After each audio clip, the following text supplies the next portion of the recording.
आज आपण या ठिकाणी सिंपल प्रेझेंट टेन्स शिकणार आहोत. ठीक आहे. आणि सिंपल प्रेझेंट टेन्स मध्ये प्रश्न कसे बनवायचे, ठीक आहे, ते पण तुम्हाला आलं पाहिजे.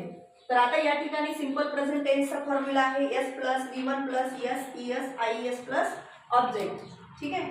आणि त्याचा प्रश्न बनवतानाचा फॉर्म्युला काय आहे? फक्त सुरुवातीला डू घ्यायचे. काय घ्यायचे?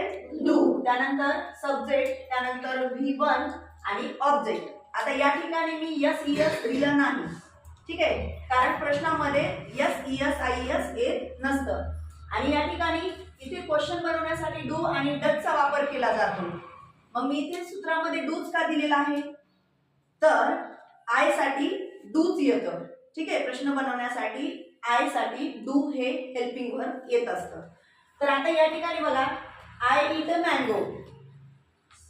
सब्जेक्ट आहे आय, वर्ब घेतला आपण इट, त्यानंतर एस ES लागत नाही आणि ऑब्जेक्ट घेतला मँगो. आय ईट मँगो म्हणजे मी आंबा खाते.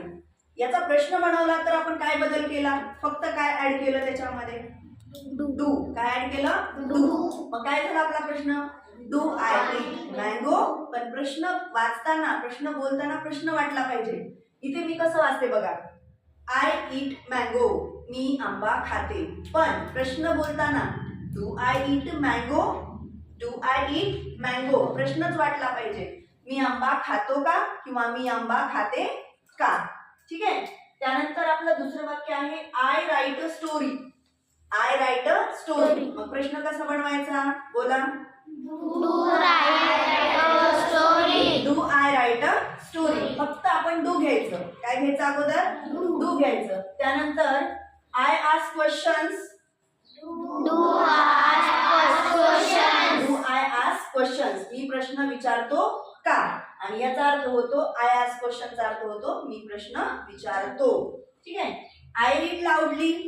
प्रश्न सांगा. Do I read loudly. Do I read loudly. I sing a song. Do I sing a song. मी गाणे गातो. Do I sing a song. मी गाणे गातो का. ठीक आहे. I teach English. मी इंग्रजी शिकवतो. आता तुम्हाला म्हणायचं मी इंग्रजी शिकवतो का. बोला. Do I teach English. Yes. I help poor people.